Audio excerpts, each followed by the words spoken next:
దేవుని నామములో అందరికీ వందనాలు. ఈరోజు దేవుని వాక్య సందేశం. కన్నీళ్లు విడిచి విత్తువారు సంతోషగానంతో పంట కోసెదరు. కీర్తనల గ్రంథం 126వ కీర్తన 5వ వచనం.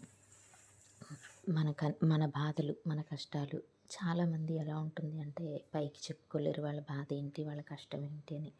లోపలే ఆ కన్నీటినని దిగమింగుకుంటూ ఉంటారు. అయితే మనం ఎటువంటి కష్టం వచ్చినా, ఏ బాధ వచ్చినా, మనం ఏ పరిస్థితుల్లో ఉన్నా దేవుడు చెప్పిన మాట తూచా తప్పకుండా పాటిస్తూ, అంటే మనకు నచ్చిన దారిని మనం ఎంచుకోకుండా దేవుడు నాకు సహాయం చేస్తానన్నాడు, లేకపోతే దేవుడే నాకు తోడుగా ఉంటాడు, నేను దేవుడు చెప్పింది కాకుండా మరి ఇంకేది చేయను, అంటే దేవుని చిత్తానికి వ్యతిరేకంగా ఈ పని చేస్తే నాకు ఇందులో నుంచి విడుదల కలుగుతుంది అని మనకు తెలిసినా మనం చెయ్యకుండా ఆ శ్రమనంతటినీ, లేకపోతే ఆ కష్టాన్ని అంతటినీ ఎప్పుడైతే మనం భరిస్తామో అప్పుడు ఖచ్చితంగా మన బాధకి, మనం పడిన శ్రమకి ప్రతిఫలం అనేది ఖచ్చితంగా దొరుకుతుంది. మనం కన్నీళ్లు విడిచుచు మన బాధని, మన కష్టాన్ని, మనకున్నటువంటి శ్రమనంతటిని ఆయన సన్నిధిలో మోకరించి మనం ఆయన సన్నిధిలో మన హృదయాన్ని కుమ్మరించినప్పుడు ఖచ్చితంగా దానికి ప్రతిఫలం అనేది ఉంటుంది. దేవుడు మన కన్నీటిని చూసి ఊరుకునేవాడు కాదు. మన బిడ్డ ఏడిస్తే మనం ఎంత తల్లడిల్లిపోతామో, మనం ఏడ్చిన దేవుడు అంతకన్నా ఎక్కువ తల్లడిల్లిపోతారు. మనం మన బిడ్డను ప్రేమించిన దానికంటే దేవుడు మనల్ని ఇంకా ఎక్కువగా ప్రేమిస్తూ ఉన్నారు. ఆయనకి మన ఎడల ఉన్న తలంపులు మనం ఊహకు కూడా అందినటువంటివి కదండి. మన కన్నీటిని ఆయన చూసి దాటిపోయేవాడు కాదు. నీ కన్నీటిని నా కళ్ళల్లో దాచి ఉంచాను అని చెప్పిన దేవుడు ఆయన.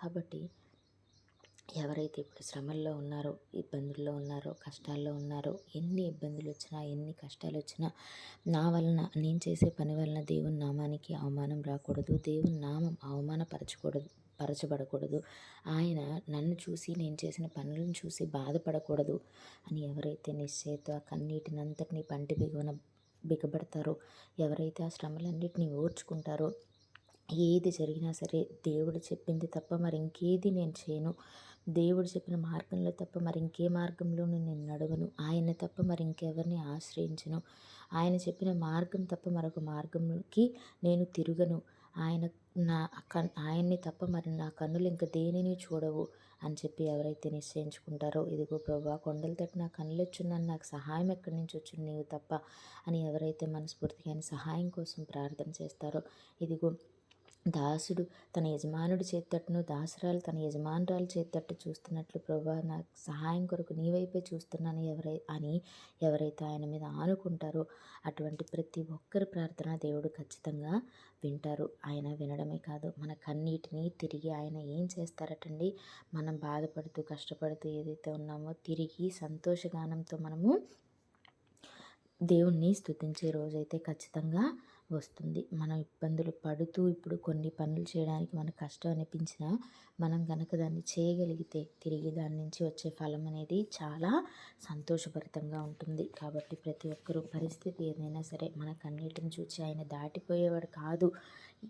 మన జీవితంలో కార్యం జరగడానికి సమయం ఇంక కొన్ని రోజులు పట్టవచ్చేమో, కానీ దేవుడు ఆ సమయాన్ని మించి అయితే మనల్ని వెయిట్ చేయించరు, మనల్ని బాధ పెట్టరు. అటువంటి దేవుడు మనకు తోడుగా ఉన్నారని ప్రతి ఒక్కరూ జ్ఞాపకం ఉంచుకోవాలి అని కోరుకుంటూ వందనాలు.